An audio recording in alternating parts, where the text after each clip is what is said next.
All right, let's go ahead and work on function transformations number 3. So in this problem, it gave you the parent function, and we're just having to describe the transformations that are occurring.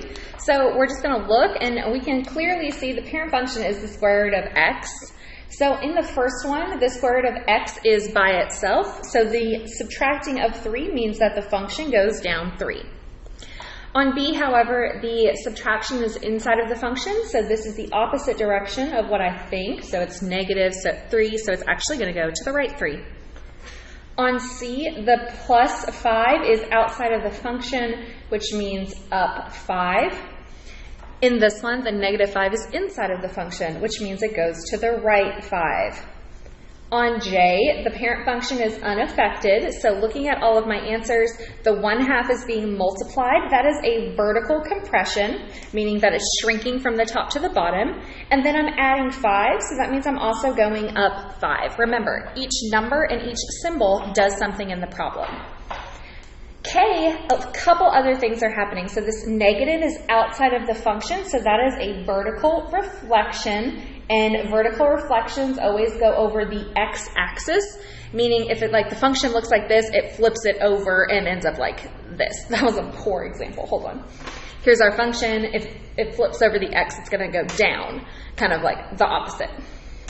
The positive 3 that's being multiplied, that is a vertical stretch, meaning the function is being pulled. And then the negative 7 inside means that it goes to the right 7.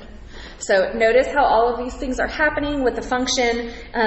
Each value does something. With the 1/2, that is outside of the function and less than 1, so that is a vertical compression, meaning that it's being smushed from top to bottom. On G, that is a 3 outside of the function, so that is a vertical stretch, meaning the function is being pulled. On H, the negative is inside of the function, which means that that is a horizontal reflection, and horizontal reflections flip over the y-axis. The negative on this one is outside of the parent function, which means that is a vertical reflection, and we always reflect vertically over the x-axis. All right. L, lots of things happening. The 3 is outside of the function and it's being multiplied, so that is a vertical stretch. The 2 is inside and being multiplied, so that is a horizontal compression, meaning that's being smushed from the sides. And then the positive 3 is inside of the function, so it's going to shift to the left 3. On M, again, lots of things happening. Negative, that is a vertical reflection over the x-axis. The 3 is a vertical stretch. The 2 is a horizontal compression. The plus, let me zoom over here. The plus 1 means that I'm going to the left 1, and the negative 7 outside of the function means down 7. You can put these in any order that you want, but I find it's easier to start at the beginning and kind of go from there. All right, let's identify some parent functions. On number 2, the parent function is x cubed. If you're having trouble identifying parent functions, I would recommend crossing out any constants or coefficients. So if I cross those out, I'm left with x cubed.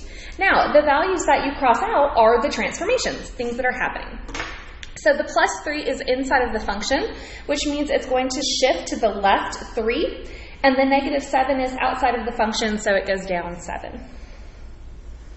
On number 3, the parent function is the square root of x.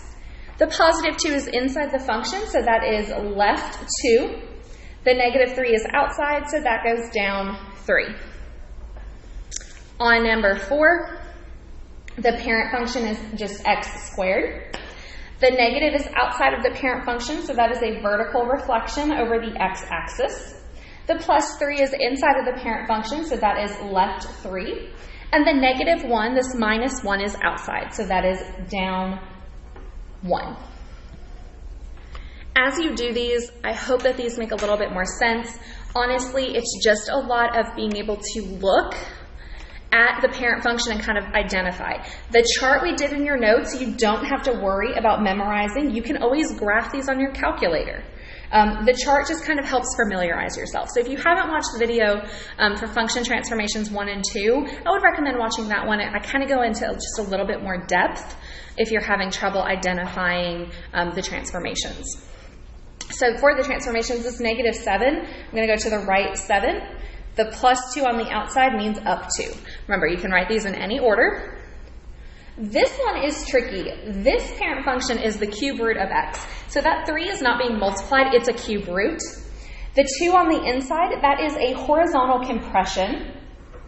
The -1 on the inside means right 1, and the +3 on the outside means up 3. Our parent function for number 7 is just x. So the 3 is on the outside of the parent function, so that is a vertical stretch, and the -2 is on the outside, which means down 2. On number 8, our parent function is the absolute value of x. The negative on the outside is a vertical reflection. The 3 on the outside is a vertical stretch. The +3 on the inside means that I go left 3, and the -2 on the outside means that I go down 2. On number 9, our parent function is the square root of x. The 1/4 that's being multiplied, that is a vertical compression. The +2 on the inside means to go left 2, and then the -3 on the outside of the function means to go down 3. And our last one, the absolute value of x, is our parent function. The negative on the outside is a vertical reflection over x. The 2 that's being multiplied on the inside is a horizontal compression. And the +3 on the outside of the function means up 3. All right, let's take our knowledge of function transformations and put it into word problems. All right, so number 11, we're going to use word problems with functions to kind of help us. So number 11 says, if the graph of f of x equals x squared minus 1 and is shifted to the left by 3 units, which of the following results in the graph? So our original parent function is x squared minus 1. If I'm going to the left 3 units, I have to go inside of my parent function. So this would mean that my x value, to show left, I would put +3 in there. That's going to show that I'm shifting to the left. So right here, this +3, so looking at my answer choices, that would be option D. If for some reason you don't know how to do that, you could always graph your answer choices. Graphing is always an option, and then you can just compare.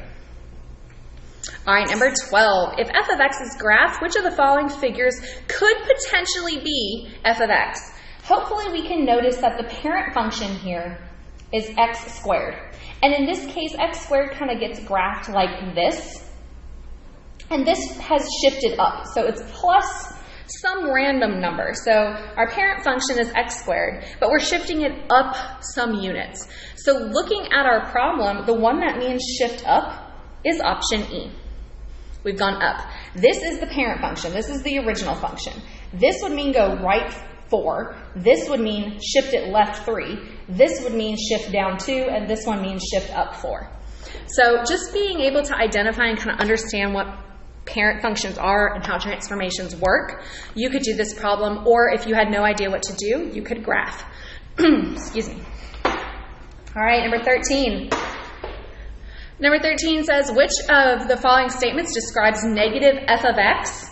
Well, a negative on the outside of a parent function, that is a vertical reflection over the x-axis. So anytime I see a negative being multiplied outside of the parent function, that is a vertical reflection. Well, looking at all my answer choices, all of them say that I'm shifting the graph up, down, left, or right.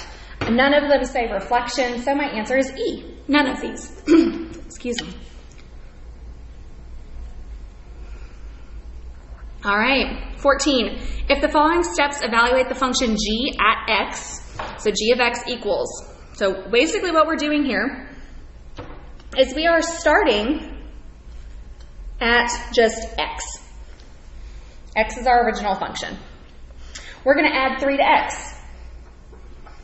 We want to square the result of step 1. So by adding, I'm going to square it. Then I want to multiply the result of step 2 by 5. So that correct answer is option B.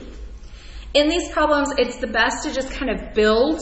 It makes it easier if you start out. It's telling you, hey, I want you to start with X and go from there. Okay, number 15 says the graph of the function is g of x is found by shifting f of x up 6 units and then left 1 unit. So we're starting with f of x, and f of x is x minus 5 quantity cubed. First thing we're going to do is go up 6 units, which means our answer is going to have a plus 6 somewhere in it. So looking at our answer choices, D and E are the only ones with a plus. Next, we're going to go left 1. Well, if I'm shifting to the left 1, I'm going to be adding 1 inside of my function. So this now becomes x minus 4 cubed plus 6, which is option E. Remember, if you're going to the left, you are adding inside of the function. 16, which one represents the range? The range values are all of the y values, so negative 5, positive 3, positive 2 shows up twice, so we just write it once. Negative 1 is going to go down here, and then we have a positive 3 again. So I'm only going to write that once. So I'm going to write that in order, so negative 5, negative 1, 2, and 3, which is option D. The range represents the values of y, and you do not show any form of repetition. So it's just going to stay like I'm only going to write one of these 3s. Okay, number 17, which graph shows negative x squared? Well, hopefully we know that the x squared original function looks like this. So a negative would mean that I flip it over the x-axis, so the correct answer is E. Remember, you can also graph these on your calculator. Graphing is okay. Number 18, here's your parent function, x squared, and it says, okay, here's x squared, describe the transformations. What I would recommend is just writing it off to the side. So I have a plus 6 inside, so that means left 6, down 9, and the one that I'm going to work with is D. It says shifts it left 6 and then down 9. So to do these, I would recommend writing it first, and then comparing your answers, or you can always graph. Okay, number 19 up here. What happens when we start with square root of x and we multiply on the outside of the function by 6? That is a vertical stretch. So in this problem, it says vertical stretch by a factor of 6. So it is D. Number 20. Describe the transformation. F of x is our parent function. The negative on the outside, that means vertical reflection over the x-axis. The plus 3 on the inside means go to the left 6. So looking at my answer choices, I'm going to just read through. On option B, it says go left 6 and reflect over the x. So the correct answer is B. Notice the terminology in this problem. It's not saying vertical reflection. You actually have to know vertical reflections go over the x. All right, number 21, describe the function. I see a negative inside, so that's a vertical reflection over the x-axis. And then I also see a negative inside, which is a horizontal reflection over the y-axis. So the only one that talks about a reflection over y and x is option D. All right, number 22.